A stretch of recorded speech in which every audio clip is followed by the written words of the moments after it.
People think I hate them. Trying to schedule or plan anything stress me out thinking about it. We don't necessarily have anything in common, like, at all. Obviously I have a resting bitch face. Oh my god, I have not filmed a video in my bedroom. I'm gonna say 2 years. Anyway, today's episode is on friendships. I've actually had a lot of people ask me to do an episode on friendships. I don't know why. I didn't think that would be a popular subject, but what is it? Oh. These are from a night out and I feel like it's really killing the vibe.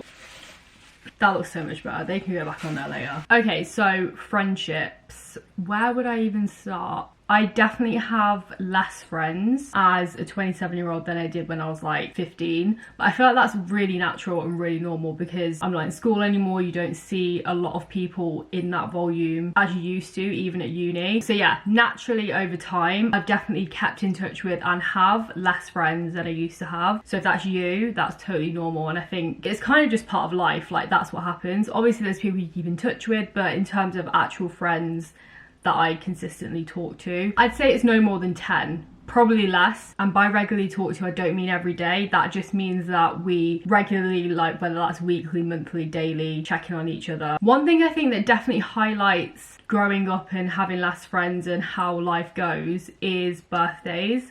I feel like when I was at school, I would have like 20 people at my birthday, especially when I was a lot younger, when you'd invite like the whole class. I just had more friends. Like, it's just a fact. I had more friends when I was in school. And I feel like that is, again, literally solely down to the fact that you're with these people so much of the day. You could be in all of your classes with them. And you just tend to be in friendship groups, bigger friendship groups at school. Obviously not everyone is, but that tends to be how it goes, and that I feel like that's happened with a lot of my friends. So yeah, I feel like each birthday had less and less people at it, which I think again is pretty natural because each stage you go through after school, you probably come into contact with less and less people, which is good and bad in some ways. I feel like sometimes it's nice, especially on birthdays, to have a lot of people there and you have all these people around you who want to celebrate you, whatever. But I also think it's good because as you get older, you actually have people there who want to be there despite how busy all of your lives are. They want to make the effort to come to your birthday. Do you know what I mean? And I think you can just have more confidence in the fact that these people are your actual friends rather than just coming out of politeness or just coming because you guys hang around together because you're in the same class or whatever it is. So yeah, I think a big thing with friendships and being an adult and getting into that stage of life is probably the realization that maybe you have less friends than you used to. I mean, that's definitely not the case for everyone. There's a lot of people who do have a lot of friends, but I think it's less and less likely to have a massive friendship group of people that you regularly see because life just changes as well. You get more busy, you do different things, you have different jobs, you have different schedules. Oh my god, it is so hard. That is one of the worst things that's come with getting older.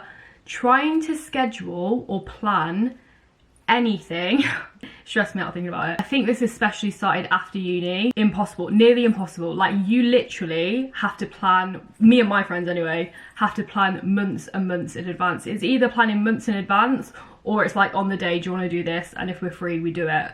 There's no in between. Me and my two best friends have had to literally plan in a date for December 6 months before to make sure we're free to do something for my friend's birthday. Like, that's what we're talking about. So yeah, I think planning stuff has definitely got a lot harder, but then again, you also know that when you do meet up, it's because you've all put in the effort to hold the date free and you probably had a longer time between when you last saw each other, so you probably got more to catch up on, which is nice. But yeah, I think sometimes it can be a bit annoying when you are trying to plan something and no one can do it on the date, or something comes up, or there's like a wedding. Weddings are just another thing. They've become such a big thing in my life recently. Like, before this year, I did not go to a single wedding unless it was a family wedding.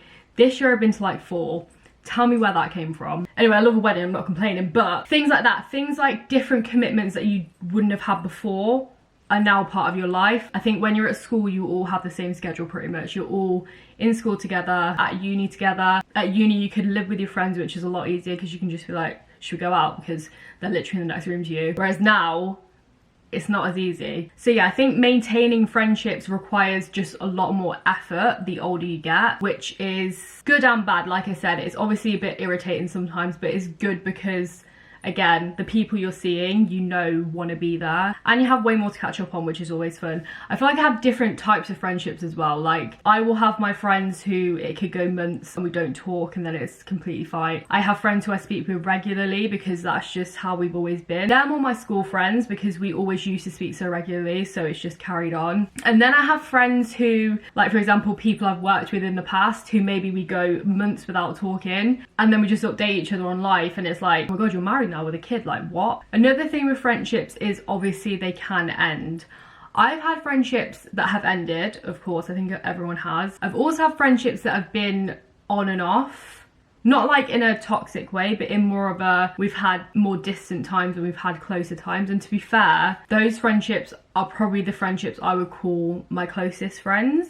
Do you know what I mean? I feel like those friendships that go through the ups and downs of life and the changes you will go through and still stick it out are probably the stronger friendships, because like I said, a lot of friendships can end due to those things when life does throw things at you, or when, you know, things just change and you don't really keep in contact. Some friendships just completely fizzle out. Whereas I think friendships that can go through those stages and you still are distant, but you come back together and it's like nothing changed, I think they're really special friendships. And I have a few of those in my life, which I'm really grateful for. But yeah, like I said, it's also natural for friendships to end. It's natural to have distance, especially like I said, close friendships. I think it's natural to have friction and arguments. I've had friendships in my adult life where we've argued and fell out and not spoken for a while, where when we were kids we would never argue, and it's just how life happened, and think we change as people, so I guess that caused more friction and we kind of, yeah, we have more disagreements. But again, that's natural because no one stays the same, and especially when you do have friends from such a young age,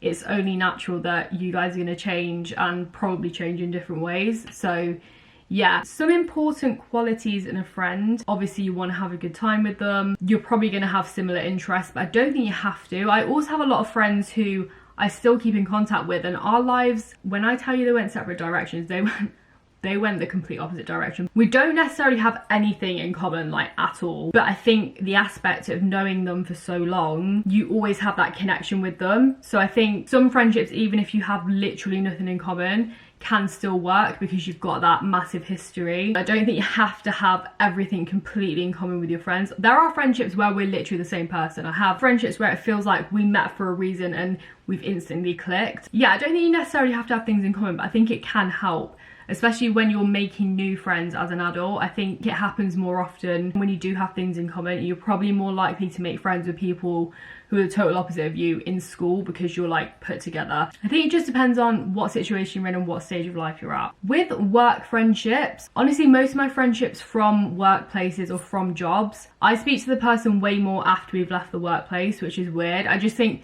the dynamic in the workplace can sometimes be a bit strange. Not strange, but you're in kind of a different mindset to how you are in your casual day-to-day life. So I feel like you can still make friendships at work, but I don't think they're the same as they would be outside of work or when you, like I said, when you leave the place. So yeah, I've definitely made really good friends at jobs. Some of my best friends today are from previous jobs, but for me the friendship really flourishes after either the person's left or we've both left and we actually have a chance to get to know each other outside of a work environment. Because I don't know, it's kind of hard to get to know people when you're in a semi-stressful environment. I feel like I'm not giving my best self personality wise sometimes in previous jobs. I mean, a lot of previous jobs I hated. So, which reminds me, one thing I've had people say so much, especially like I said, when I make friends at work, people think I hate them when they first see me. Obviously I have a resting bitch face.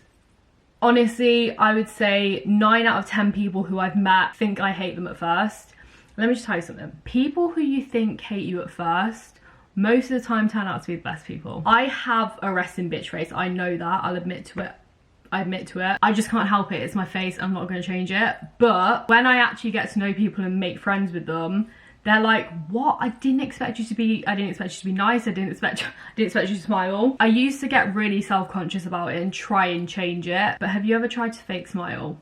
I feel like I'd scare people off more. Like, we're not doing that. So yeah, that's just another thing I found. And I feel like if you experience that too, if people say the same thing to you too and you're like, oh, I wish that wasn't me, Listen, I just think of it as people who make it past the resting bitch face clearly are worth it, you know? Oh my god, I've got a leg cramp. One thing I do always wonder is if I'm a good friend. Obviously people can tell you you're a good friend and that's fine, but I do always wonder, am I actually a good friend? I think the main thing for me for a good friendship is someone who you can be completely yourself around and who you know is not going to judge you, which I'm lucky enough to have a lot of those types of friendships, which I'm so grateful for. I think when you have friends who you feel like you have to perform for, or you feel like I said, would judge you for certain things. Obviously you want to have friends who are going to call you out if you're being a twat, and you want to have friends who are going to call you out if you're going off track a bit or you're not being yourself or whatever. But I think at the same time you want people around you who you feel like want the best for you, but also you want the best for.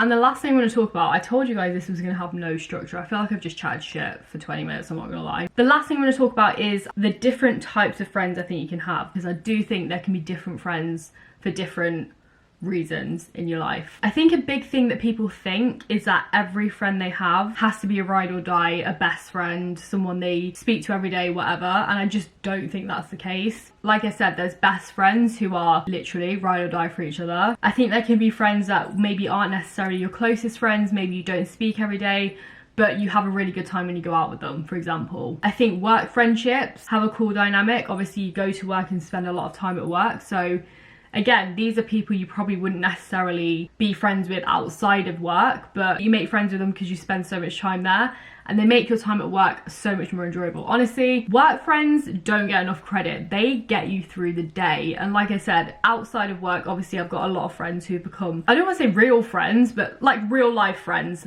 past work. But yeah, work friends, I think because we spend so much time at work, are so valuable and can really make the difference between how much you enjoy your job. So, and then I think you can have the general acquaintance friends who you just say hi to and maybe speak to once in a blue moon. They can sometimes even be friends you've had for a long time, or friends from a stage in life you're not in anymore. I think you can have plenty of friendships like that too. So I think, yeah, not every friend has to be a best friend. Not every friend has to be a ride or die. You can just have friends who are there for a good time, not a long time. But yeah, to me personally, friendships and relationships in general literally are one of the most important things, if not the most important thing in life. Obviously, like I said, it's totally normal if you maybe don't have as many friendships or your friendship group has got a lot smaller, totally normal. But if you're in a position where maybe you don't have as many friends as you want to, and you want to make friends, that feeling of want to make friends is totally normal, because like I said, having relationships and people to talk to, although it's not easy to get sometimes,